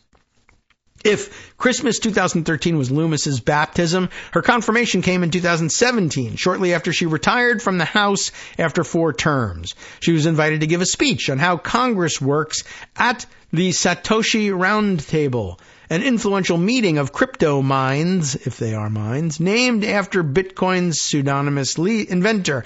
I did my speech, and then I stuck around for 2 days in a room with no windows on a resort beach in Cancun, Mexico. Never went to the beach, just sat in there and listened with complete fascination to a big debate among the people who keep the Bitcoin algorithms, the miners, the investors, she said. And as I understand it, I just happened to sit in on what was a really consequential conversation among those early adopters of Bitcoin. After that, she was hooked, and 2 years later, she was running for the Senate. Upon her swearing in last year, Loomis became the first crypto owner in the Senate's history. Loomis isn't the only politician who has embraced the much-hyped technology. A few other senators, like Pat Toomey and now Ted Cruz, have also bought crypto. Toomey's gone, of course. Some or will be. Is he gone already? I don't remember. Some candidates are even running on pro-crypto platforms, a move that seemed aimed more at gleaning the nation tech field's donations than winning votes, given that only 16% of U.S. adults say they have ever used or invested in it. But even among her colleagues in the Financial Innovation Caucus that she co-founded with Arizona Democrat Kyrsten Sinema, this Mountain West grandmother has become crypto's most zealous cheerleader in Congress. This is beginning to feel like it is not a current article, and it is not. It's from February of 2022, which explains why J.D. Vance isn't counted among those owners of cryptocurrency in the Senate. All right, running out of time here today, but let's read a little bit more just to get you involved. And now from her seat on the Senate Banking Committee, she can really do something like this now. Loomis is leading the legislative push to build a regulatory framework that will support crypto markets, which some U.S. financial regulators have currently described as 95% fraud, hype, noise, and confusion, and the Wild West. The plan has its critics who say it's self-serving. It is definitely a conflict of interest, said Dylan Hetler-Gaudet, government affairs manager at the Project on Government Oversight. In this particular case, she has become the leading evangelist for crypto, so it makes it look even worse. She has the zeal of the newly converted here. Loomis said her bill would tame the lawlessness by providing regulatory clarity and allowing legit crypto projects to flourish under a supervisory framework akin to those that currently oversee securities and commodities, which is, of course, pretty much 100% what the original crypto innovators didn't actually want. But that would do wonders for the price of Bitcoin, said Antoinette Shore, a professor of finance at the Massachusetts Institute of Technology. Shore recently co-authored a paper arguing that Bitcoin's sky-high prices are mostly the product of investors betting that regulators worldwide will allow Bitcoin to be a financial instrument that regular people are allowed to invest in. Now, she's unlikely, Loomis, to be one of the big winners of the buy-off, although, she's writing the legislation, right? So if the government has to buy 1 million Bitcoins, she may or may not say, and some of them have to be bought from small holders so that the benefits are distributed more evenly. Small holders like, Wyoming Senator Cynthia Loomis, for instance. But in the meantime, of course, the big payoff goes to big holders who can't find that many suckers to sell these things for, or two. So why not make Fort Knox buy them instead? It's a hell of a scheme, and it's so crazy it, just might work. All right, we sign off for the day before Thanksgiving now and hand things over to Justice Putnam for the West Coast Cookbook and Speakeasy. He's got some ideas in mind. I have a feeling we may have to come back and spend some time together during the rest of the balance of the week as well. But here's what he's got on tap. I'll tell you a little bit more after this brief announcement. From networksradio.com. You have been listening to Kagro in the Morning with David Waldman. All right, here's what's on tap. Trump's tariff plan is tanking U.S. auto as shares plummet. Then on the rest of the menu, Senator Ron Wyden called on Oregon's largest electric utility to detail the true drivers of their massive rate hikes. And, well, all that and more, of course, going on over at the West Coast Cookbook and Speakeasy next. Stay tuned.